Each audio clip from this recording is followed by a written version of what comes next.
Bienvenidos. Anoche ocurrió algo inédito en el Congreso de la República, desde las barras donde están los periodistas y los asistentes a los debates. Llovieron ratas, ratones y fueron arrojados sobre la bancada del Centro Democrático. Eso produjo un gran revuelo por lo que representa de agresión frente a una bancada, pero además por la confusión que se produjo. La sesión terminó levantándose. Durante el incidente, algunas de las personas que tuvieron que esperar mientras llegaban las autoridades en las barras ponían mensajes diciendo que los tenía la policía irregularmente retenidos. Ha habido una gran polarización en torno a este episodio y finalmente llega en un momento en que la legislatura está en su recta final. En su recta final, la ley de financiamiento, la reforma política y proyectos que son muy importantes para Colombia. Dos dirigentes de las nuevas promociones en Colombia que han hecho una carrera muy importante nos acompañan hoy para analizar lo que está ocurriendo en la coyuntura y para que hablemos de sus ciudades, Bogotá y Cali. Me da gusto saludar al doctor Daniel Palacios, presidente del Consejo de Bogotá. Doctor Palacios, bienvenido. Juan, un placer como siempre estar aquí en este programa. Un saludo a Alejandro y a todos los televidentes.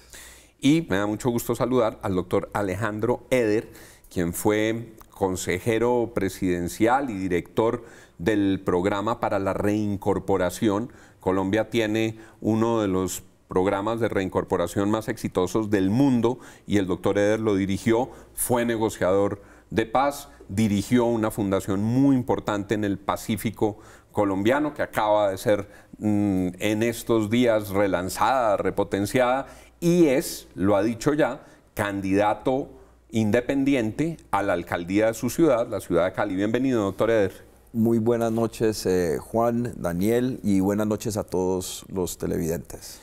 ¿Cómo analizar lo que ocurrió ayer, doctor Palacio?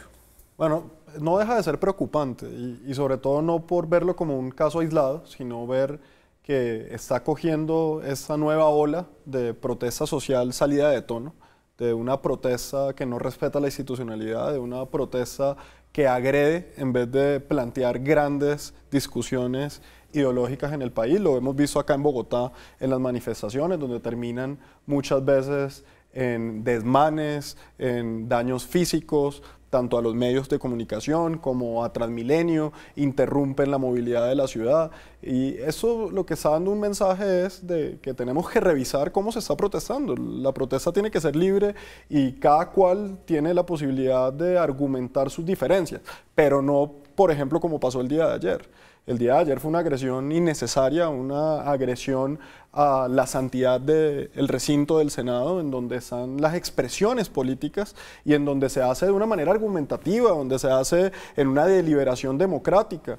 Y entonces pensar uno que va a ser objeto de una agresión y en este caso pues la bancada del Centro Democrático que es atacada con esos ratones que les tiran y sobre todo en un momento donde supuestamente se estaba hablando de unos gestos de reconciliación, le generan a uno cierta preocupación de que esto sea el principio de unas protestas que cada día vayan saliéndose más de la órbita y que vayan poniendo más en riesgo la institucionalidad.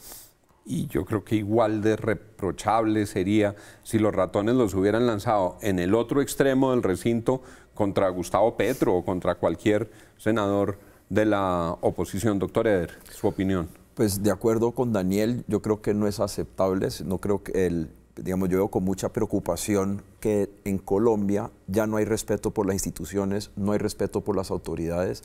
Yo creo en general que hay mucha desconfianza de la ciudadanía hacia los dirigentes públicos, pero sí creo que este acto pues en todo caso es inaceptable. Creo, sin embargo, que sí tenemos que hacer unas reflexiones de fondo de qué es lo que está pasando con Colombia, porque nosotros estamos ante una oportunidad para por fin poder enfrentar los problemas de fondo, los problemas reales del país, pero creo que hay digamos que el mecanismo, la forma como se está llevando a cabo, pues no, en verdad no lleva a las soluciones. Nosotros lo principal que tenemos que hacer, creo yo, es comenzar a recuperar la manera como interactuamos con lo público, cómo gestionamos lo público y cómo llegamos a lo público, porque si lo público no empieza a dar resultados, lo que termina pasando es este tipo de irrespetos y este tipo de desconfianza en nuestras instituciones. Hay una polarización en el país ya desde hace algún tiempo y da la impresión de que esa polarización también se está trasladando a las regiones y a las ciudades. Cali tiene una polarización profunda, Bogotá tiene una polarización profunda. ¿Cómo lo analiza usted desde Cali? Pues yo creo que es desafortunado, o sea, yo creo que no todas las polarizaciones son malas, porque yo creo que cuando hay una polarización saludable, digamos, para tratar de resolver los problemas, para tratar de encontrar, digamos, cambios de fondo en la sociedad, eso está bien, pero lo que nosotros vemos ahorita es una polarización muchas veces politiquera, muchas veces ideológica, apasionada, pero sin un sentido de fondo, y eso lo que termina generando es, en vez de que nuestra sociedad pueda ir progresando, lo que hace es que la bloquea o inclusive genera retrocesos. Eso es algo que nosotros vemos en Cali. Cali creo que desafortunadamente en muchos niveles sigue siendo una sociedad muy segmentada. Es una sociedad que está segmentada por clases sociales, por grupos étnicos, inclusive geográficamente, dependiendo de dónde está uno en la ciudad. Y eso es una situación que ya lleva más de 20 años. Entonces, lo que tenemos que comenzar a replantear, y eso en cierto sentido eso se ve en todo el país también, lo que tenemos que comenzar a replantear es, bueno, ¿cómo como nación colombiana, cómo vamos a empezar a ver las cosas de una manera distinta? ¿Cómo vamos a enfrentar los problemas de fondo que aún tenemos todavía y cómo vamos a trabajar unidos sin importar en qué lado del espectro ideológico estemos para sacarlos adelante? Porque nosotros seguimos teniendo problemas de fondo, problemas de hambre, problemas de pobreza, problemas de insuficiencia de los servicios sociales, o sea que tenemos que pellizcarnos los colombianos. La polarización, doctor Palacios, la polarización en Bogotá se siente muy duro también. Sí, y en el mismo sentido que lo dice Alejandro, una cosa es la discusión ideológica y las vertientes y diferentes corrientes políticas y expresiones que además son saludables en una ciudad. Uno no podría pensar que en una ciudad como Bogotá de más de 7,5 millones de habitantes no existieran todos los colores políticos y todas las expresiones ideológicas. El problema que yo veo, Juan, es cuando ese pensamiento político no deja ver una mayor imagen. Quiere decir, perdemos la idea de la ciudad y es de cómo hacemos progresar, tener una visión grande de ciudad y no la visión pequeña de partido político o de movimiento ideológico del momento. Y eso a una ciudad como Bogotá le está haciendo mucho daño. Nosotros llevamos casi ya 18 años en una discusión de derecha, de izquierda, del sur y el norte, de pobres y ricos, del que usa el carro o usa el Transmilenio, del que usa el servicio público o va a pie, y siempre queremos poner la discusión de la ciudad en un tema de buenos y de malos y no pensar en los grandes retos que tiene Bogotá como ciudad. Por ejemplo, seguimos en un debate de si el metro tiene que ser subterráneo o el metro tiene que ser elevado, cuando lo que deberíamos estar pensando es en el sistema de metro de la ciudad. Es cuál va a ser el sistema de metro para los próximos 30 años que le vamos a dejar a la ciudad. Pero no, nos enfrascamos en la pequeña discusión política de un sector con otro sector. ¿Cómo se siente para ustedes que están en la actividad política en sus respectivas ciudades el clima, el ambiente de cara a las elecciones del año entrante en ciudades, en las dos, en las que no ganó el presidente Duque, ganó Gustavo Petro en la segunda vuelta? En Bogotá lo que se respira es, por un lado, hay que reconocer una insatisfacción muy grande con lo que ha sido el gobierno Peñalosa en materia de popularidad. Estará todavía por verse el resultado de su gestión. A Peñalosa se le han entregado más de 27 billones de pesos el Consejo de la Ciudad para adelantar ese plan de desarrollo, esas obras de infraestructura que la ciudad necesita. Vamos a esperar a ver cómo las termina de entregar. Hoy lo que vemos es un alcalde que está más preocupado por pedir recursos que por ejecutar. Y es un momento para que ejecute. Y eso va a ser un determinante en lo que va a pasar en el proceso electoral que viene. Lo que sí sigue preocupando es lo que venía mencionando, que seguimos pensando es en Bogotá es de izquierda, Bogotá es de derecha, es que Bogotá aquí ganó Petro, entonces Bogotá es petrista, y yo creo que Bogotá es más allá que eso. Bogotá es un electorado inteligente, es un electorado de opiniones, un electorado que entiende las grandes necesidades que tiene la ciudad a nivel macro, pero que tiene unas necesidades a nivel micro que hay que entenderlas. Quiere decir, Bogotá, yo creo que cualquier persona que vaya a aspirar en la próxima alcaldía tiene que entender que esta es una ciudad de 7,5 millones de habitantes, pero de necesidades locales, y hay que volver a ese gobierno local, a ese gobierno micro. No me aguanto las ganas de hacerle una pregunta, doctor Palacios. Y veo por su risa que sabe cuál va a ser. Cuando usted dice cualquier persona que vaya a aspirar, ¿eso incluye eventualmente al presidente del Consejo de la Ciudad? No, mira, cuando yo digo cualquier persona, lo que me refiero es que ojalá este proceso electoral lo que lleve son personas que, y ojalá una gran coalición ciudadana, que piense en ciudad y no sigamos pensando en esa discusión de izquierda, derecha, de si es Transmilenio, si es el carro. Creo que no me contestó, pero no voy a insistir. Te lo voy a contestar de esa forma. Lo que sí te puedo decir, y además lo puedo decir aquí al aire, es que he tomado una decisión de no volver a aspirar al Consejo. Bueno, algo es algo en la respuesta. Estaremos muy pendientes. Esta misma pregunta en Cali. En Cali también ganó en segunda vuelta Gustavo Petro. En primera había ganado Sergio Fajardo. Sí, en primera ganó Fajardo, después Duque, después Petro. En segunda ganó Petro, después Duque.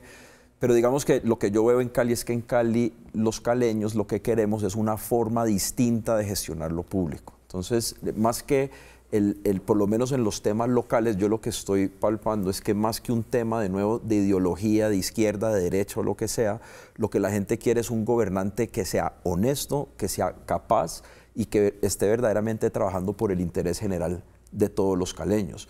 Y eso es algo que, tomo algo que vos decías ahorita, Daniel, y es que nosotros más que una propuesta de izquierda o de derecha, nosotros necesitamos una propuesta cívica que en verdad pueda unificar, unir a la ciudad de Cali, integrar a la ciudad de Cali para que nos planteemos una visión de futuro y sepamos para dónde vamos. Te escuchaba ahorita hablando de Bogotá y es prácticamente lo mismo que estamos viviendo en Cali y probablemente en otros municipios de Colombia también. En este momento nosotros carecemos de un norte compartido y eso es muy preocupante. Pero también carecemos de otra cosa y es que llevamos ya muchos años en Colombia y en el caso de Cali también, donde hemos visto que las prácticas politiqueras y las prácticas clientelistas son las que han venido mandando la parada. Y estamos ante una situación que yo pues en mis andanzas, en mis caminatas por la ciudad, hablando con ciudadanos, lo que veo es que la gente está casi que resignada. Y dice, no, lo que pasa es que los políticos llegan allá a robar. Yo, por ejemplo, hace un par de meses me senté a charlar con un señor ya mayor de 78 años, muy querido el señor, me contó que era jubilado, etcétera, y después de 20 minutos me pregunta, ve Alejandro, ¿y vos qué haces? Y yo le dije, no, pues yo voy a aspirar a la alcaldía de Cali, yo quiero ser alcalde de Cali.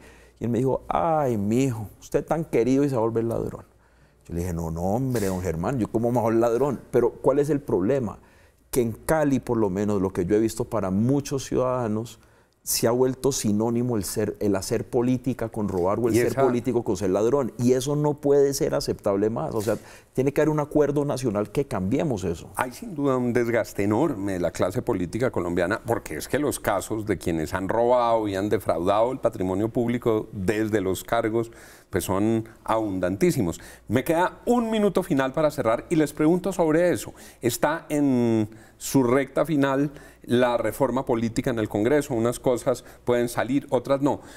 ¿Qué sería lo más importante para garantizar transparencia en la elección de alcaldes del 2019? Pues te digo la verdad, yo creo que la reforma política como se viene avanzando se ha desfigurado bastante y en verdad no entiendo qué es lo que va a traer. Creo que lo de las listas cerradas puede ser positivo, pero el resto no lo veo. Solo quiero hacer un comentario también.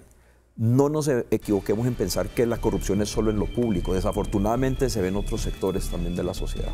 Es cierto, corrupción terrible en lo público, corrupción en lo privado.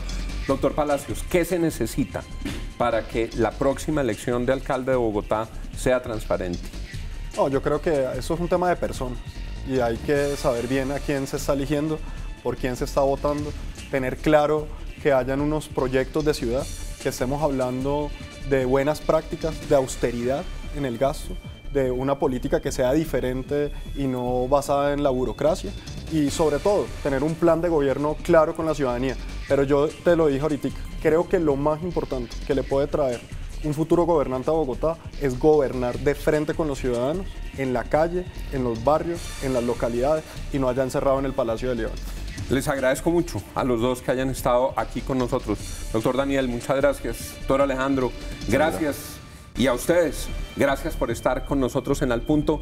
Sigan con Red Más Noticias. Espero que hoy no tengamos más informaciones sobre ratas que les botan en las corporaciones públicas a quienes están estudiando proyectos de ley. Feliz noche para todos.